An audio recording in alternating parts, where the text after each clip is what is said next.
Olá e bem-vindos. Hoje, a gente vai mergulhar num material que, à primeira vista, parece super simples. Super simples mesmo. É um guia prático sobre como criar atalhos e personalizar ícones no Windows 10. Mas a nossa missão aqui é desvendar a ideia por trás. Exato. A gente passa o dia num espaço digital que, na maioria das vezes, não fomos nós que decoramos, né? Uhum, É como morar de aluguel num apartamento mobiliado. Você usa o que já está lá, uhum. e este guia propõe uma mudança, tipo, deixar de ser um inquilino digital para se tornar o arquiteto do seu próprio espaço de trabalho. Essa metáfora do inquilino é perfeita, perfeita, porque o ponto central não é sobre a cor do ícone, sabe? Não é estética. Não é estética, é sobre atrito. A gente acha que o grande vilão da produtividade é a procrastinação, mas muitas vezes é o atrito. O que você quer dizer com atrito? Cada vez que você precisa caçar um programa no menu iniciar ou procurar uma pasta no meio de dezenas de outras iguais, isso é uma microinterrupção. Ah, sim. Seu cérebro para, muda de contexto e depois tem que voltar. O que este guia ensina, no fundo, é como construir um ambiente com atrito zero, onde o fluxo de pensamento é contínuo. Essa é a verdadeira virada de jogo. Certo, então vamos começar pela fundação dessa casa digital. Os atalhos. O guia apresenta duas maneiras de criá-los. Isso. A primeira, e isso eu achei curioso, é pela linha de comando. Digitando o caminho exato do programa, tipo C:/blá, Windows Notepad.exe para o bloco de notas. Uhum. Honestamente, quando eu li, eu pensei, isso não é meio ultrapassado? Por que alguém faria isso hoje em vez de só usar a busca do Windows? Parecia um esforço a mais. É uma pergunta totalmente válida, e o guia não deixa isso explícito, mas a filosofia por trás é o que importa. E qual seria? Pensa na distinção entre o que é permanente e o que é transitório no seu sistema. O método da linha de comando, de saber o caminho exato, é ideal para as ferramentas essenciais, sabe? O core do sistema. Tipo o bloco de notas, a calculadora. Exato. O pente.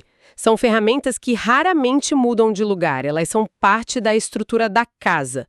Saber o caminho delas é como saber onde fica o quadro de luz. É um conhecimento fundamental sobre a estrutura do seu ambiente. Entendi. Então não é sobre ser mais rápido, é sobre entender a estrutura. É para as ferramentas que são os pilares. E o segundo método, então, o de usar o botão procurar, Ah, esse é para todo o resto. a mobília. Exatamente. Para os móveis que você traz para dentro da casa, os aplicativos que você instala, os programas que baixa, os jogos. O local de instalação deles nem sempre é óbvio ou padronizado. Verdade. O método de procurar é a exploração. É você andando pela casa e decidindo onde vai colocar o sofá novo. O guia usa o exemplo da calculadora, que fica numa pasta chamada System32. Sim. E isso por si só já é uma pequena aula. Muita gente nem sabe que essa pasta existe, mas é o coração de muitas funcionalidades do Windows. Foi todo sentido. Então, um método para estrutura fixa e o outro para mobília que a gente adiciona. É uma forma estratégica de pensar sobre o que merece um lugar de destaque na área de trabalho, não é só jogar tudo lá. Exatamente, o objetivo não é ter 50 atalhos, é ter os 5 ou 10 que eliminam 90% do atrito diário. É um minimalismo funcional. O minimalismo funcional, gostei disso. Eu me lembro de um projeto antigo, eu trabalhava com umas 7 planilhas de Excel diferentes, todas essenciais. O problema, todas tinham o mesmíssimo ícone verde. Ah, não. Eu juro que eu perdia minutos preciosos todo santo dia abrindo a planilha errada, fechando, abrindo outra. A frustração era real. Eu estava vivendo num ambiente mal projetado. E essa sua história me leva direto para a segunda parte do guia. Uhum. Porque agora que a gente posicionou os móveis, os atalhos, a gente se depara com o problema que você descreveu. Uma bagunça visual onde tudo parece igual. Exato. Aí o guia entra na personalização de ícones. Mas, de novo, preciso ser o advogado do diabo aqui. Pode ser. O guia sugere como exemplo mudar o ícone de uma pasta para uma borboleta. Isso não corre o risco de transformar uma área de trabalho profissional numa bagunça meio infantil, menos funcional ainda? Olha, a preocupação é legítima. Se você trocar todos os seus ícones por emojis aleatórios, sim, você vai criar o caos. Certo. Mas o exemplo da borboleta no guia é sobre mostrar a possibilidade, não sobre ser uma recomendação de design, sabe? O poder real aqui não está na estética, Está na criação de um sistema de código visual. É a solução para o meu antigo problema com as planilhas. Em vez de 7 ícones verdes idênticos, eu poderia ter criado um sistema. Um ícone de cifrão para planilha de orçamento, um de gráfico para de resultados, um ícone de pessoas para de equipe. Ah, agora sim. Agora clareou. Você está transformando o ícone numa unidade de informação. Isso, Ele deixa de ser um desenho e passa a ser um dado. precisamente. O nosso cérebro processa imagens de forma quase instantânea, muito mais rápido do que ler texto. Quando você cria um código visual consistente, você não precisa mais ler o nome da pasta Orçamento Projeto X, V Final 2. Você só procura pelo ícone do cifrão. Exatamente. É um atalho cognitivo. O guia mostra o processo técnico, que é simples, botão direito, propriedades, personalizar, alterar ícone. Mas a aplicação estratégica é o que realmente importa. É você quem define as regras do seu universo visual. Ícones verdes para finanças, azuis para clientes. Vermelhos para pendências urgentes. As possibilidades são infinitas. Isso muda completamente a perspectiva. Não é sobre deixar o desktop bonitinho.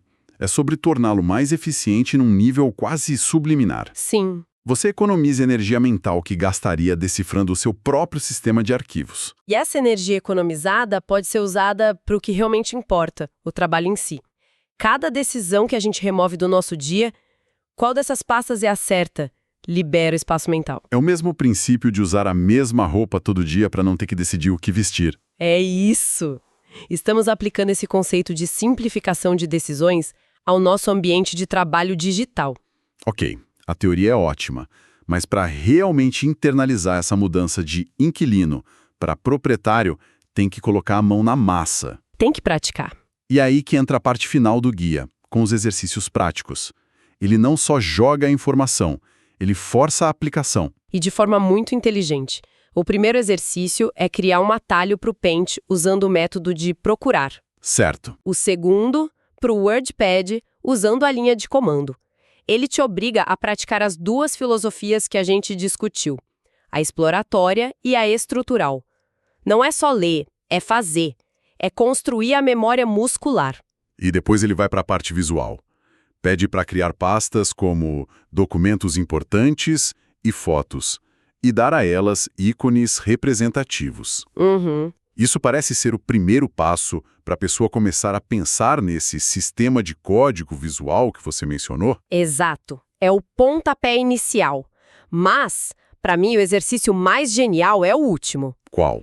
Depois de criar todos esses atalhos e pastas, ele pede para você criar uma última pasta chamada Meus Atalhos e mover tudo que você criou para dentro dela. E por que isso é tão genial? Para mim parece só uma tarefa de organização. Porque é uma meta-lição. Ele te ensina a organizar a sua própria organização. Ah, O risco de personalizar tudo é acabar com uma área de trabalho ainda mais poluída, cheia de atalhos e pastas coloridas. Esse último passo ensina disciplina. Ele diz: ótimo, você criou suas ferramentas, agora agrupe-as de forma lógica. entendi. Isso consolida a ideia de que você está no controle. Não basta espalhar as ferramentas pelo chão, você precisa de uma caixa de ferramentas para guardá-las. Essa pasta, Meus Atalhos, é a sua caixa de ferramentas digital. Uau! Eu não tinha olhado para esse ângulo. É o fechamento perfeito do ciclo. Com certeza. Você aprende a criar, aprende a personalizar e, finalmente, aprende a organizar o que criou. É o pacote completo da alfabetização digital, como o próprio guia sugere. Sem dúvida, ele pega um conceito que parece trivial, atalhos de desktop, e o usa como veículo para ensinar princípios fundamentais de organização, eficiência e agência digital. A pessoa que completa esses exercícios não aprendeu só a clicar em alguns botões. Não. Ela começou a pensar como uma designer do seu próprio fluxo de trabalho. Então, fazendo um balanço da nossa análise, A gente pegou um dia que ensina a personalizar o desktop do Windows e descobriu que, na verdade, ele é um manifesto. Um manifesto, boa. Um manifesto sobre como deixar de ser um usuário passivo e se tornar um arquiteto ativo do nosso principal ambiente de trabalho. A gente falou sobre atalhos não como meros cliques, mas como ferramentas para eliminar atrito, e sobre ícones não como decoração, mas como um código visual para acelerar nosso processamento de informação. Exato, o princípio que amarra tudo isso é o de retomar o controle. A gente tende a se adaptar às ferramentas que nos são dadas, né? A trabalhar em torno das limitações delas. É o padrão. E este guia, e a filosofia por trás dele, é um lembrete poderoso de que as ferramentas digitais devem se adaptar a nós. Essa pequena inversão de poder, de se ver como um mestre da ferramenta e não o contrário, é talvez a lição mais duradoura aqui. E isso me deixa com uma reflexão final. A gente passa a maior parte das nossas vidas acordados nesses espaços digitais. Grande parte. Se ajustar a algo tão pequeno como um ícone pode ter um impacto real na nossa eficiência, no nosso bem-estar visual, que outras configurações padrão das nossas vidas digitais a gente está aceitando sem questionar? Eu estou falando das notificações incessantes do celular, da organização caótica dos aplicativos, dos filtros de e-mail que não funcionam direito. Que outras áreas da nossa vida digital poderiam ser intencionalmente redesenhadas para servir melhor ao nosso foco, à nossa produtividade e, quem sabe, até à nossa paz de espírito?